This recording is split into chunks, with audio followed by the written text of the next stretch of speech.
What is good? We're back with my main man, Joseph.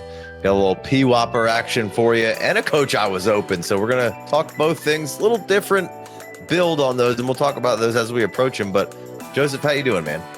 Doing great. Just, had a big win this weekend. Go Dogs. And excited to, we have a bye week this week, but then extra week of hating Florida. So great times. That's right. What's that? The cocktail party? Is that what Yep. World's largest. That's it. Sounds good to me. All right. Well, let's jump into our route-based heroes, some PWOPR fun for your pleasure, right? A little bit shorter list this week. So what does that mean? Well, it just means that everyone who needed to regress last week regressed positively, right? We saw the last week's list was only a list of 5 wide receivers, right? Mm-hmm. And 2 of the wide receivers on the list were top 5 wide receivers in the NFL. Show me anybody else on the planet who had a list that good. That's what I'm just saying. Chris Olave finally regressed. He met his potential, and AJ Brown regressed positively. And so they both finished in the top 5. They were both on the route-based heroes, and that's the thing is that you either are going to score more fantasy points and you're going to regress positively, or you are going to see the field less and you're going to get open less, and your PWOPR is going to go down. Right. And we saw that for Chris Olave and AJ Brown, the good stuff happened. Right. Oh, it was great. And we've been standing for Olave for all these weeks. So finally, and it's been solid, but this was a really good one here. But I feel like once a week we're getting notifications. He's in the medical tent, then he's back out there crushing. And I just want to harp on this a little bit, but that's what's so good about this model, right? We've been like, man, there's some repeats. Why are they repeat? Well, boom. Right. That's why, that's how this works. Right. It's just going to be it's a slow burn until a boom. The model's saying, hey, Chris Olave needs to explode. He needs to have an awesome game. And it's just a matter of time until it actually happens. Yeah. And here we had it. So let's jump into this week's list, because starting with it is Zay Flowers was on the list last week, but obviously had a bye week. And we're unsure of the quarterback play again this week, because it doesn't look like Lamar may be back for this week or not, but he's leading the list off. Yeah, and I really hope that Lamar is back, because that gives that quarterback situation matters. And I just, whether it's Tyler Huntley or Cooper Rush or just whoever is behind center in Baltimore, I trust Lamar a lot more than them. I will say that surprisingly, and we, you'd think this wasn't the case with how well Chris Olave played last week, but the Bears are a pretty tough matchup for wide receivers in general. They have one of the best PFF grades against wide receivers. I should say it is the best wide receiver PFF grade. Chris Olave is an outlier, right? And that's the thing is that, I trust offense to positively regress more than I do the matchup, but having an easy matchup makes it a lot easier to facilitate a breakout. Yeah. And they're still down their top corner, I believe. So the Bears. Yeah, and that definitely helps, right? That having less good players is very good for helping facilitate that breakout. But the Bears play a ton of zone coverage, and it just that means that Zay Flowers can't break out. It's just it makes it a little harder, right? If he was playing, say, a man-heavy team or a team that's really bad against zone coverage, those would be signals that this is a really good opportunity for Zay Flowers to break out. And I still think it is absolutely a good opportunity to break out. We saw Chris Olave just do this, right? Right. But it just means that there's less things that are just kind of making it easy, right? It's just the path of least resistance is what I like to aim at. So yeah, we've seen a blow up game or two from Zay this year, but he's kind of been like Chris Olave, solid for the most part, but not booming. And we're looking to get another boom from Zay Flowers. Both of us love Zay and think he's a great wide receiver here. So I think even with the backup quarterback Cook, that they can get it done, or Cooper Rush rather. Sorry. Yeah. So, all right. Next on the list, this almost seems too obvious to be on this great of a list, but Courtland Sutton. Yeah, and that I think that talking about facilitating an easy breakout, I think you couldn't really ask for a better matchup as far as facilitating an easier breakout than getting the Cowboys. Right. I think that the Courtland Sutton is just going to, in theory, have his way. He absolutely needs to positively regress. I am going to be all in on Courtland Sutton in every which way, shape, and form this week. And I'm sure everyone's going to be in on the Denver passing game. But I think that like we're talking 140 yards, 2 touchdowns, right? Like we're talking a massive, massive performance, and it's the defense to allow it, right? This is just the perfect facilitation, right? We're just facilitating it. I'm saying that a lot today. So. Yeah. Hey, sometimes it happens, but yeah, no, Courtland's in a dreamboat situation, which probably means he'll kill you this week for no day. Exactly. He's going to get 3 targets for 20 yards, and I'm going to look like an idiot. So yeah. But yeah, that one was the most obviously. But I like these last two on this route-based hero kind of PWOPR section here. Darnell Mooney, who hasn't was I would assume maybe on this list a lot last year, kind of going back to it, but maybe not. But we haven't seen it. He's had some injuries, and their quarterback situation is a little tentative with some injuries right now. But Mooney's up next on the list here. Yeah, it feels like every quarterback got hurt last week in some way, and it was just I don't know, just it hurt me a little bit personally. But the Dolphins' defense is kind of like they're not a good defense. They're overall like an awful coverage defense. They're really, really bad against tight ends and really, really bad against running backs. Wait for Bijan and Kyle Pitts this week, but they're like decent against wide receivers, and that doesn't mean that Darnell can't break out, but it does mean that the way he breaks out is going to be a little bit different, right? He could catch a 60-yard bomb for a touchdown, and that's fine. You know, that would be awesome.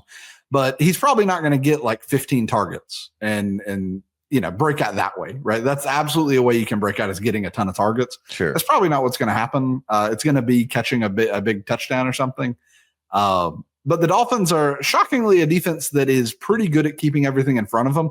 They're not good at playing and actually covering what's in front of them, and they miss the most tackles in the NFL. But they are pretty good at making sure that it is in front of them. Yeah. So I think that it'll be interesting to see if and how Darnell breaks out this week. I think that really this whole Falcons offense is just they're about to go into a matchup that they should score 30 plus on, right? Yeah, the proverbial get right? Yeah. Yeah. So, I mean, even at the end of that game last week with San Fran, there was a spot where Mooney got open down the field late, and I think Penix was banged up and hurt and just kind of heaved it over there, and you know what, just wasn't completely missed him. So you know there was even a chance to. I mean, it wasn't terrible this week for Mooney necessarily, but that would have potentially really helped that out and maybe even got them in a better situation in that game. But yeah, no, I really like Darnell Mooney this week as somebody as that throw in your wide receiver 3 position or flex position and could really help you get over this hump of some injuries and the bye week stuff. Yeah, and I will add, and I completely agree. That's exactly where he belongs, and he's just a boom play, right? Like he's a strict like boom or bust play. The Dolphins, the tough part, I guess the tough thing about them is they're so bad at defending the run that like you get less pass attempts, right? They're so bad at like Bijan is going to destroy this defense, and because of that, like we may see 30% less pass attempts than normal. So there's just less opportunities for Darnell to have a big game. Doesn't mean he can't. Just saying it's going to come on like a big play action shot. It's a boom or bust play. He's either going to score you like 3 points or 30. So we'll see what happens. Yeah. And the last one on the route-based heroes list for this week is Jauan Jennings. Pearsall doesn't look like he's going to play again. I'm not sure if Purdy's going to play again, but Mac Jones has been perfectly good. But Jennings has been battling a bunch of stuff here. Had a bad drop that turned into a turnover in this last game early on that set the Niners back a little bit there. But he's the last one on this list here. Yeah, and Jennings is, I think this, I saw, like, I was just doing a quick Google on him. I'm not a doctor or anything. I like to always say that. But I was doing a quick Google, and it says that Jauan Jennings is going into this week without an injury designation for the first time in like a year. Yeah. It's the first time in a very long time he does not have an injury designation, but he was dealing, and he probably still is to some degree, dealing with 3 different injuries. Yeah. I think it was like his ribs, his calf and ankle. Something. Yeah. And so hopefully he's better, right? Hopefully that's true. He's not going to have an injury designation. Everything's going to be great. And if that's the case, I mean, give me Jauan Jennings as, the wide receiver 1 in the San Fran offense that has, and we talked about this last week and I was dead wrong, right? The 49ers defense played really well last week, but I still don't think it's like consistently going to be available for them. They have a defense that can allow a lot of points. And in a situation like that, you might end up chasing, and you end up with these monster games that can happen for some wide receivers. So I do think that, like, give me Juwan Jennings and a Shanahan offense with Mac Jones or Purdy all day long. Yeah. It doesn't matter to me, the quarterback situation there. You're in a good spot. He just needs to be right. And if he's right, I'm still a little tentative on him this week. I'd like to see him have a game where he goes in there. But yeah, no, I had to, we did the bet on it. I had to give you the old Lee Corso. Not so fast. Yeah, you got me. Now I will say, I know this isn't the show to talk about it, but you know, the Falcons, and bet on it, we thought the Falcons would have their way with the 49ers defense. And well, that was just not true. No, sir. So fun for me, but you know, not for some other things. But all right. Looking for more FFD? Sign up for Patreon and get access to our rankings, projections, ADP, an extra show every single week, and more for your pleasure. So that's going to conclude that portion of it. But I wanted to, you had sent me another list that you give to the patrons and your Substack, and I believe, which is another article you write for PFF, right? It is. Yes. I write 2 articles for PFF. One is route-based heroes, which is the list we just talked about. It's basically, it's meant for fantasy point regression, right? I predict fantasy points given PWOPR. And if you are below a certain threshold, we need to see that go up. We need to see you score more fantasy points to meet your PWOPR. The other article I write is called Coach, I Was Open. And it's a much simpler idea, but using the same framework, we can look at the most recent week and see who was open, who on the field was getting open, who was, who is supposed to be earning targets, right? I call them predicted targets, but who is supposed to be getting targets, even when they weren't, right? We see it all the time. The announcers talk about it. Like, I'm sure we see it on the field all the time. Like, you're talking about Darnell Mooney. He got the target, but what if he didn't get that target last week? Right. He's wide open downfield and didn't get a target. Well, that's what my model looks at is we look at who was wide open and didn't get the targets that they were supposed to, because we know, I can prove it mathematically. We know that players go back and they say, hey, coach, I was open, right? We know that happens. Yeah. And in the following week, we see an uptick in target. We see an uptick in targets, target share, touchdowns, all that good stuff, right? And a lot of the time we can see an uptick in fantasy points. So far this year, 50% of the time the model was running, it predicted the wide receiver one. Yeah. Right? They said that last week. That's awesome. Yeah. That was sick. Yeah. And that's what this model is. So the Coach, I Was Open is predicting, it does a good job at predicting targets, and oftentimes those targets can facilitate the wide receiver one, at least so far this season. Yeah. So this list I mostly liked because it's on a bunch of teams that have kind of an open door for somebody to score some fantasy points that wouldn't necessarily be the most rostered player, redraft or potentially dynasty wise for a cheap trade. The other guy, the first one's DK Metcalf, right?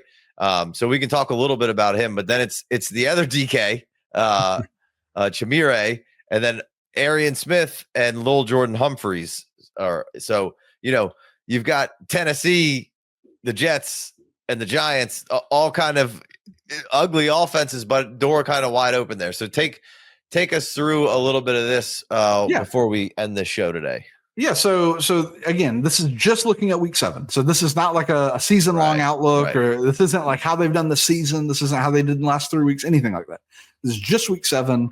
How did they perform in the field relative to their teammates? And of course, DK, the first DK Metcalf, he is a DK Metcalf. He is a really good wide receiver on a team that doesn't really have a ton of talent surrounding him, and he's going to be open a lot. And he was open a lot. We see that, and he didn't really he didn't garner the same target share that his openness said he should have, right?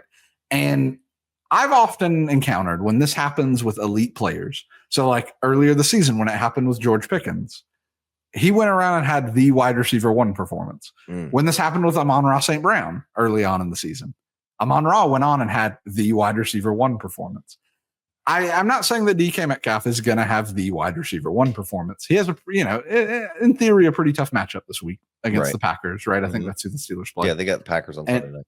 And I'm just saying that when you see an elite player on this list, your ears should perk up. And mine do every time. Like when I see a player with like above a 20 share, above like a 25% share of predicted targets, my ears perk up. I'm like, okay, what's going on? Like, who is that? What is their situation? What are they going to do? Don't be surprised if DK Metcalf gets a lot of targets this week. And he has the potential for the wide receiver 1 performance. I'm not saying he'll get it. I'm not saying that will happen whatsoever. I'm just saying, watch out for a lot of targets. Watch out for a potential, boom game. Yeah, we've DK's had a very nice season so far, but the last game against Cincinnati was down from where you might think it would be. So little bit of a bounce back. Hey, I'm open. Give me the ball. Let's go.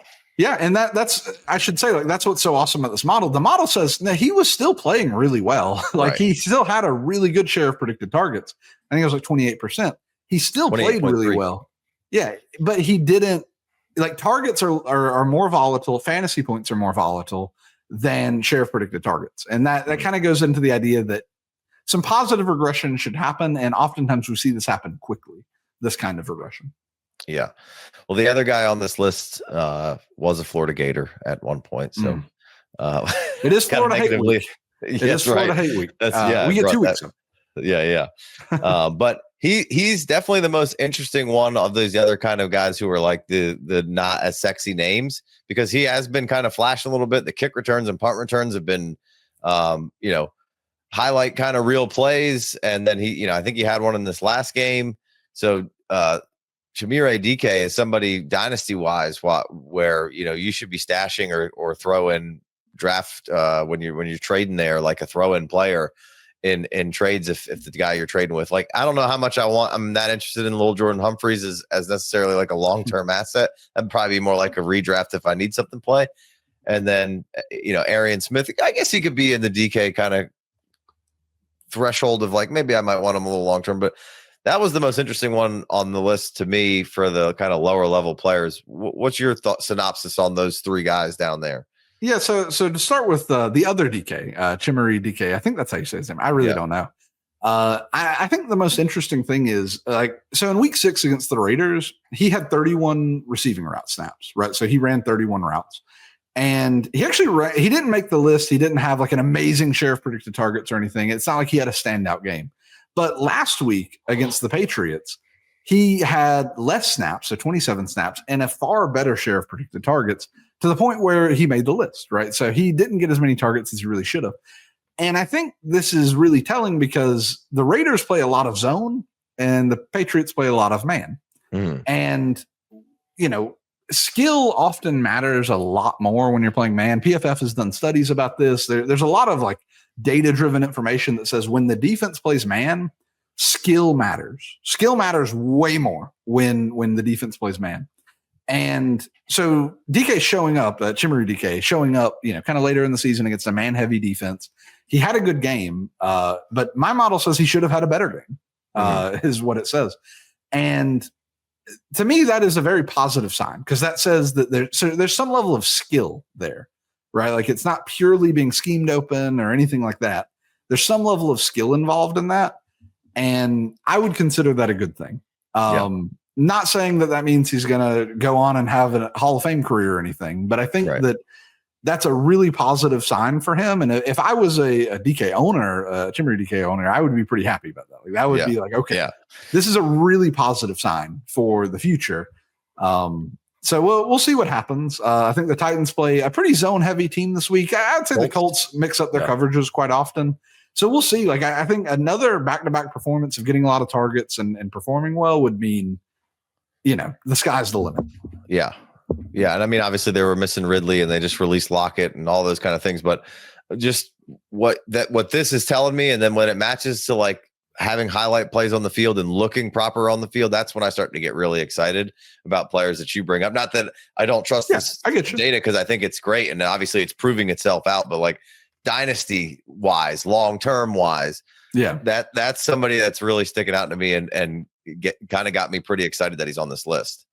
Yeah, and I'll add that going to like Arian Smith, right, as the next player. Go Dogs, by the way. We can't say anything good about Florida at this point. Go Dogs, Arian Smith's here. Arian Smith is a player that I think that I'm surprised to see him on this list. I have a little bit of a bias towards having watched him his whole career, but he's not a player I ever thought would be like getting open in the NFL. Like really, I just never thought that would be the case. Right. He's really fast, but he's I fast. never really thought he was like an amazing wide receiver. So the fact that he's showing up in this list is like really good for him. And if he's going to consistently run the level of routes that he ran last week, you're going to see touchdowns from him. Like he's going to fly past the defenses at some point, and you were going to see touchdowns. If Justin Fields or Tyrod Taylor or whoever is going to be throwing him passes can get the ball there, he's going to be scoring some touchdowns at some point because he's just that fast. Like he's going to fly past the defense. I don't necessarily think that he's going to turn into like, a wide receiver one or anything, but he has that Marquez Valdes-Scantling ability, right? Mm-hmm. He's just that kind of player. Yeah. And seeing him on this list is really good for, some potential in the future. And to finish it off with little Jordan Humphrey. Little Jordan Humphrey. He has an awesome matchup this week for what he's good at. So the Eagles play a lot of single coverage, which I feel like we just watched the Eagles and Giants play. Right. I'll be very interested to see how the game plans kind of change this quickly. I think they're going to be quite different. Yeah, I think so too. But the Eagles allow the most single coverage to develop in the NFL. So the single coverage just meaning a one-on-one situation, right? That doesn't even necessarily mean man, right? That just means you could be in a zone situation and it's just one-on-one. Right. And the Eagles allow more single coverage than any other team. Lil Jordan Humphrey historically in his career has earned a decent amount of more targets in single coverage. That I don't know what Jackson Dart's going to do with that, but throughout his career, he's earned more targets in single coverage. And so this could be a pretty good matchup just for him to earn more targets, right? That's the whole goal of this model, right? Is can I predict who's going to get more targets next week? And this is a really good situation for him to get those more targets. What he does with them, I don't know. That's kind of I don't know. That's not my bad. I'm not on that. But I do think that he could get more targets this week. Yeah, I like it. So he'd be somebody that if you're in the Bimageddon, might need something. He could be a something that could elevate your week potentially, but could be a huge bummer. Yeah, he's a good it's like an emergency situation. Yeah, break glass for emergency. I think that he's a player that I would be not that I would feel like comfortable starting, but I'd feel a lot better than starting some random wide receiver. Right. So, look at the new rug over there. Look at you. Yeah, go Dogs. There you go. All right, well, that's going to wrap up this week. Joseph, tell us where we can find everything again. The first thing we talked about, the route-based heroes, the PWOPR, that's an article. And then the next one we just talked about, which we really haven't done we've brought their names up in this, but we haven't gone into a little bit of a discussion of them. Those are two separate articles that Joseph writes for PFF every single week, but you got to make sure you're checking out. Yeah, so I write those articles every week. They come out on Friday, and they do include a lot of information. So in Route-Based Heroes, I go over why this player can or cannot break out, or not necessarily cannot, but can break out, or maybe has a less likelihood of breaking out. And that comes out at like 6 a.m. on Friday mornings. And then the other article I write is Coach, I Was Open, where I go over who was open in the previous week. Should they have gotten these targets? How did these targets affect the game or lack thereof, right? Like a lot of times my model will say like, hey, had this player gotten targeted, maybe this team would have won the game, right? Like my model can tell us that like in a lot of ways. So I look into like those situations. I look into interesting things about the predicted targets model. I do a lot of stuff, but both of those come out Friday morning, around 6, 7 a.m. Great reads before you get into your football, before you get into your football weekend. But yeah, you can find my stuff on @Koala TY Stats on Twitter, Substack. And again, I write 2 articles for PFF. So please check those out. Make sure you do so. Until next week. Well, actually, you'll see Joseph on Friday. Make sure you're checking that out as well. Bet on it. All right. Peace.